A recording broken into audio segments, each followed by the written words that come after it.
ಪ್ರೀತಿಯ ಪ್ರಥಮ PUC ವಿದ್ಯಾರ್ಥಿಗಳೇ, ಎಲ್ಲರಿಗೂ ಕೂಡ ಮತ್ತೊಮ್ಮೆ ನಮ್ಮ ಯೂಟ್ಯೂಬ್ ಚಾನೆಲ್ಗೆ ಸ್ವಾಗತವನ್ನು ಕೋರುತ್ತಿದ್ದೇನೆ. ನಾನು ನಿಮ್ಮ ಇಸ್ಲಾಂ sir. Welcome back to my another informative video. ನಮ್ಮ ಪ್ರಥಮ PUC ವಿದ್ಯಾರ್ಥಿಗಳು ಬಹಳ ಮೆಸೇಜ್ ಹಾಕ್ತಾಯಿದ್ರು, ಸರ್ ನಮಗೆ mid term ಎಕ್ಸಾಮಿಗೆ model question paper ಕೊಡಿ ಅಂತ. ಹಾಗಾಗಿ ಇವತ್ತು ಸಬ್ಜೆಕ್ಟ್ ಇಂಗ್ಲೀಷಿನ ಒಂದು model question paper for your mid term exam, ಆಯಿತಾ. ಈ ಒಂದು ವಿಡಿಯೋದಲ್ಲಿ ನಿಮಗೆಲ್ಲರಿಗೂ ಕೂಡ ನಿಮ್ಮ ಮಿಡ್ ಟರ್ಮ್ ಎಕ್ಸಾಮ್ಗೆ ಹೆಲ್ಪ್ ಆಗುವ ದೃಷ್ಟಿಕೋನದಿಂದ 99% ಈ ಕ್ವಶನ್ ಪೇಪರ್ ಹೆಲ್ಪ್ ಆಗುತ್ತೆ, ಮತ್ತು ಪದೇ ಪದೇ ಹೇಳಲ್ಲ. ಬನ್ನಿ, first PUC mid term examination October ತಿಂಗಳಲ್ಲಿ ನಡೆಯಲಿರುವ ಮೊದಲನೆಯ ವಾರದಲ್ಲಿ ನಡೆಯಲಿರುವ ಈ ಒಂದು ಕ್ವಶನ್ ಪೇಪರನ್ನು ಅಪ್ಲೋಡ್ ಮಾಡಿ ಕೊಡ್ತಾ ಇದ್ದೇನೆ. ಸಬ್ಜೆಕ್ಟ್ ಇಂಗ್ಲೀಷ್ ಆಗಿರುತ್ತೆ ಮಕ್ಕಳೇ. ಬನ್ನಿ, ಈಗ question paper pattern, question paper blue print ಯಾವ ರೀತಿಯಾಗಿ ಬರುತ್ತೆ, ಹೆಂಗಿರುತ್ತೆ ಎಲ್ಲದೂ ಕೂಡ ಇದೇ ಒಂದು ಕ್ವಶನ್ ಪೇಪರಲ್ಲಿ ತಿಳಿಸ್ಕೊಟ್ಬಿಡ್ತೇನೆ. ಮೊದಲನೇದಾಗಿ ನನಗೆ 1 ನಿಮಿಷ ಟೈಮ್ ಕೊಡಿ, ಪೂರ್ತಿ ಕ್ವಶನ್ ಪೇಪರ್ ತೋರಿಸಿ ಕೈ ಬಿಟ್ಟುಬಿಡ್ತೇನೆ. ಫಸ್ಟ್ ಮೇನ್ ಕ್ವಶನಲ್ಲಿ, ಆಯಿತಾ, ಕ್ವಶನ್ ಪೇಪರ್ ಪ್ಯಾಟರ್ನ್ ಯಾವ ರೀತಿಯಾಗಿರುತ್ತೆ ಅಂತ ತಿಳ್ಕೋಬೇಕಲ್ವಾ. 10 MCQಸ್ಗಳು ಬರುತ್ತೆ. ಮೊದಲು ನಿಮಗೆಲ್ಲರಿಗೂ ಕೂಡ 10 MCQಸ್ಗಳು ಇರುತ್ತವೆ. ಇದಾವ? ಎಸ್. ನಂತರದಲ್ಲಿ ಕ್ವಶನ್ ನಂಬರ್ 11ರಲ್ಲಿ ನಿಮಗೆ ಸಬ್ಜೆಕ್ಟ್ ಆ್ಯಂಡ್ ಅಗ್ರಿಮೆಂಟ್ ಬರುತ್ತೆ. Subject and verb agreement 3 ಮಾರ್ಕ್ಸಿಗಿರುತ್ತೆ.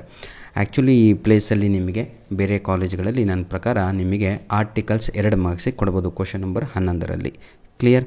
ಬನ್ನಿ, ಕ್ವಶನ್ ನಂಬರ್ 12 ನನ್ನ ಪ್ರೀತಿಯ ವಿದ್ಯಾರ್ಥಿಗಳೇ, ಇದು ಸೂಟಬಲ್ ವರ್ಬ್ ಅಂತ ಇದೆ. ಈ ಜಾಗದಲ್ಲಿ ಬೇರೆ ಕಾಲೇಜಲ್ಲಿ ಏನು ಮಾಡ್ಬೋದು ಅಂದರೆ ಪ್ರಿಪೋಸಿಷನ್ನು 3 ಮಾರ್ಕ್ಸಿಗೆ ಕೊಡ್ಬೋದು. ಅರ್ಥ ಆಗುತ್ತಾ?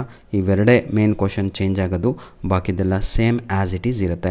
ಕ್ವಶನ್ ನಂಬರ್ 13 ಪ್ರೀತಿಯ ವಿದ್ಯಾರ್ಥಿಗಳೇ, ಎಲ್ಲರಿಗೂ ಕೂಡ 5 ಅಂಕದ ಲ್ಯಾಂಗ್ವೇಜ್ ಫಂಕ್ಷನ್ ಆ್ಯಂಡ್ ಎಕ್ಸ್ಪ್ರೆಷನ್ಸ್ ಇರುತ್ತೆ. ಬಹಳ ಈಸಿ. ಯಾರಿಗೆ ಗ್ರಾಮರ್ ಬರಲ್ವೋ ಇದೇ ವಿಡಿಯೋದ ಡಿಸ್ಕ್ರಿಪ್ಷನ್ ಬಾಕ್ಸಲ್ಲಿ ನಿಮ್ಮ ಮಿಡ್ ಟರ್ಮ್ ಎಕ್ಸಾಮಿಗೆ ಇರುವಂಥ ಗ್ರಾಮರಿನ ಲಿಂಕ್ಸ್ಗಳನ್ನು ಕೊಟ್ಟಿರ್ತೇನೆ. ಟಾಪಿಕ್ಸ್ ಹೀಗೆ language expression and functions 5 mark, ಅಲ್ಲಿ ಒಂದು ಲಿಂಕ್ ಇರುತ್ತೆ. ಕ್ಲಿಕ್ ಮಾಡಿಕೊಂಡು ಹೆಂಗೆ ಬರೆಯೋದು ಹೇಗೆ ಅಂತ ಕಲೀರಿ. ಕ್ಲಿಯರ್? ಬನ್ನಿ, ನಂತರದಲ್ಲಿ ಪಾರ್ಟ್ ಎ ಕಂಪ್ಲೀಟ್ ಆಯಿತು. ಪಾರ್ಟ್ ಎ ಕಂಪ್ಲೀಟಾಗಿ ಬಂದು 20 ಅಂಕಗಳಿಗೆ ಮುಗೀತು. ಈಗ ಪಾರ್ಟ್ ಬಿ ನನ್ನ ಪ್ರೀತಿಯ ವಿದ್ಯಾರ್ಥಿಗಳೇ, ಪಾರ್ಟ್ ಬಿಯಲ್ಲಿ ನಾವು ನೋಡೋದಾದರೆ ಏನೆಲ್ಲ ಇದೆ ಅಂತ ನೋಡೋಣ. ಪಾರ್ಟ್ ಬಿನಲ್ಲಿ ನನ್ನ ಪ್ರೀತಿಯ ಮುದ್ದಾದ ವಿದ್ಯಾರ್ಥಿಗಳೇ, 2 ಅಂಕದ ಪ್ರಶ್ನೆಗಳು ಸ್ಟಾರ್ಟ್ ಆಗುತ್ತೆ. ಅಲ್ಲಿ 2 ಮಾರ್ಕ್ಸ್ ಕ್ವಶನ್ಸ್, ಆಯಿತಾ. ಹಾಗಿದ್ರೆ ಎಷ್ಟು ಬರೀಬೇಕು? ಯಾವುದಾದ್ರೂ 3 ಬರೀಬೇಕು ಔಟ್ ಆಫ್ 4, ಆಯಿತಾ. 4 ಪ್ರಶ್ನೆಗಳಲ್ಲಿ any three you need to answer any 3 questions. Clear? ಬನ್ನಿ, ಈಗ ಹಾಗಿದ್ರೆ 4 ಪ್ರಶ್ನೆಗಳನ್ನು ಕೊಟ್ಟಿದ್ದಾರೆ, ಎನಿ 3 ಅಂತ ಕೊಟ್ಟಿದ್ದಾರೆ. 6 ಮಾರ್ಕ್ಸ್ ಆಯಿತು. ನೆಕ್ಸ್ಟು 3 ಮಾರ್ಕ್ಸ್ ಕ್ವಶನ್ ಸ್ಟಾರ್ಟ್ ಆಗುತ್ತೆ. ಥರ್ಡ್ ಮೇನಲ್ಲಿ 3 ಮಾರ್ಕ್ಸ್ ಕ್ವಶನ್ಸ್ ಇರುತ್ತೆ. 3 ಮಾರ್ಕ್ಸ್ ಕ್ವಶನ್ಸು ಎಷ್ಟು ಬರೀಬೇಕು? 5 ಕೊಡ್ತಾರೆ, 6 ಪ್ರಶ್ನೆಗಳನ್ನು ಕೊಡ್ತಾರೆ.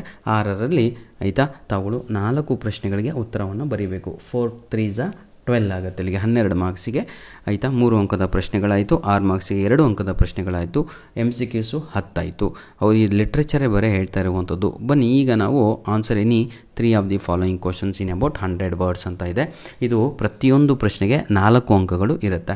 ಅಂದರೆ each question carries 4 marks. Clear my dear? ಹೌದು. ಇಲ್ಲೂ ಕೂಡ 6 ಪ್ರಶ್ನೆಗಳನ್ನು ಕೊಡ್ತಾರೆ. 6ರಲ್ಲಿ ಯಾವುದಾದ್ರೂ 4ಕ್ಕೆ ತಾವುಗಳು ಉತ್ತರವನ್ನು ಬರೀಬೇಕಾಗತ್ತೆ. ಹಾಗಿದ್ರೆ 3 ಪ್ರಶ್ನೆಗಳಿಗೆ 4 ಅಂಕಗಳು ಅಂದರೆ 12 ಆಯಿತು. 12 24 ಪ್ಲಸ್ 6 ಎಷ್ಟಾಯಿತು? 30 ಪ್ಲಸ್ 10 MCQಸು 40 ಅಂಕಕ್ಕೆ ನಿಮಗೆ ಸಂಪೂರ್ಣವಾಗಿ ಇದೆ. ಪಾರ್ಟ್ ಸಿ ನೋಡ್ತಾ ಹೋಗೋಣ ನಾವು. Clear my dear children? ನೋಡಿ, ಈಗಾಗಲೇ 50 ಮಾರ್ಕ್ಸಿಂದ ಮುಗಿಸೇ ಬಿಟ್ಟು ಇಲ್ಲಿ ಏನೇನು. ಕ್ಲಿಯರ್? ಪಾರ್ಟ್ ಎನಲ್ಲಿ 20 ಮಾರ್ಕ್ಸಿಗಿತ್ತು, ಆಯಿತಾ.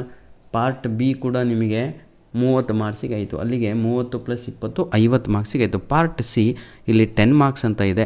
ಆ್ಯಕ್ಚುಲಿ 10 ಮಾರ್ಕ್ಸಿಗೆ ನಿಮಗೆ ಈಗ ಕೊಡ್ತಾರೆ, ಆದರೆ ಆನ್ಯುವಲ್ ಎಕ್ಸಾಮಲ್ಲಿ 9 ಮಾರ್ಕ್ಸಿಗೆ ಕೊಡ್ತಾರೆ. ಈ ಒಂದು ಪ್ಯಾಸೇಜನ್ನು ನೆನಪಿರಲಿ ಎಲ್ಲರಿಗೂ ಕೂಡ. Clear my dear? ಬನ್ನಿ, ಈಗ ಮುಂದೆ ಹಾಗೆ ನೋಡ್ತಾ ಹೋದರೆ ನಾವು ಪಾರ್ಟ್ ಡಿಗೆ ಬಂದ್ವಿ. ಈಗ ಪಾರ್ಟ್ ಡಿ ಸಂಪೂರ್ಣವಾಗಿ ಗ್ರಾಮರಿಂದ ಫಿಲಪ್ ಆಗಿರುತ್ತೆ.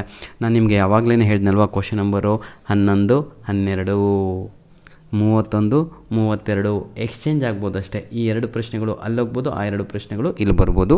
ಬೇರೆದೇನು ಎಕ್ಸ್ಚೇಂಜ್ ಆಗೋಲ್ಲ, ಎಲ್ಲೆಲ್ಲಿದ್ದಾವೋ ಅಲ್ಲೇ ಇರುತ್ತವೆ. Clear my dear? Very good. Question number ಇಲ್ಲೇನಿದೆ, articles ಇದೆ, ನಂತರದಲ್ಲಿ ಪ್ರಿಪೋಸಿಷನ್ಸ್ ಬರುತ್ತೆ.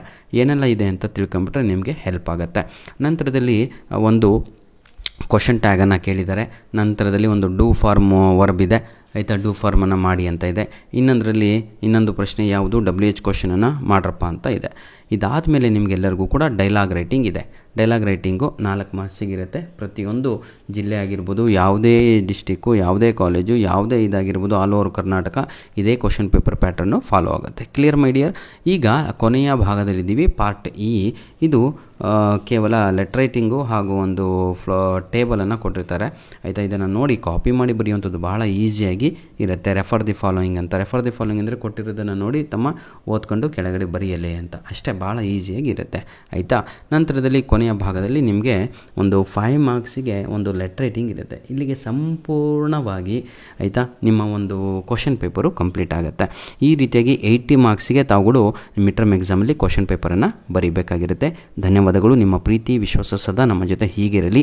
ಈ ವಿಡಿಯೋ 1K ದಾಟಿದ ಮೇಲೆ ಈ ಒಂದು ಕ್ವಶನ್ ಪೇಪರಿನ ಸಂಪೂರ್ಣವಾದ ಕೀ ಆನ್ಸರನ್ನು ಅಪ್ಲೋಡನ್ನು ನಾನು ಮಾಡಿಕೊಡ್ತೇನೆ. ದಯವಿಟ್ಟು ಆದಷ್ಟು ನಮ್ಮ ವಿಡಿಯೋಸ್ಗಳನ್ನು ನಿಮ್ಮ ಫ್ರೆಂಡ್ಸ್ಗಳಿಗೆ ಶೇರ್ ಮಾಡೋದನ್ನು ಮರೆಯಬೇಡಿ. ಈಗಾಗಲೇ ನಾನು ನಿಮ್ಮ ಮಿಡ್ ಟರ್ಮ್ ಎಕ್ಸಾಮ್ಗೆ ಇಂಪಾರ್ಟೆಂಟ್ ಕ್ವಶನ್ಸ್ಗಳು, ಫಿಕ್ಸ್ ಕ್ವಶನ್ಸ್ಗಳು ಅಪ್ಲೋಡ್ ಮಾಡಲಿಕ್ಕೆ ಪ್ರಾರಂಭ ಮಾಡಿದ್ದೇನೆ. ಈ ವಿಡಿಯೋದ ಡಿಸ್ಕ್ರಿಪ್ಷನ್ ಬಾಕ್ಸಲ್ಲಿ ನಿಮಗೆ ಮಿಡ್ ಟರ್ಮ್ ಎಕ್ಸಾಮ್ಗೆ ಇರುವಂಥ ಗ್ರಾಮರಿನ ಲಿಂಕನ್ನು ಕೊಟ್ಟಿರ್ತೇನೆ. ಯುಟಿಲೈಸ್ ಮಾಡಿಕೊಂಡು ಕಲಿಯಿರಿ.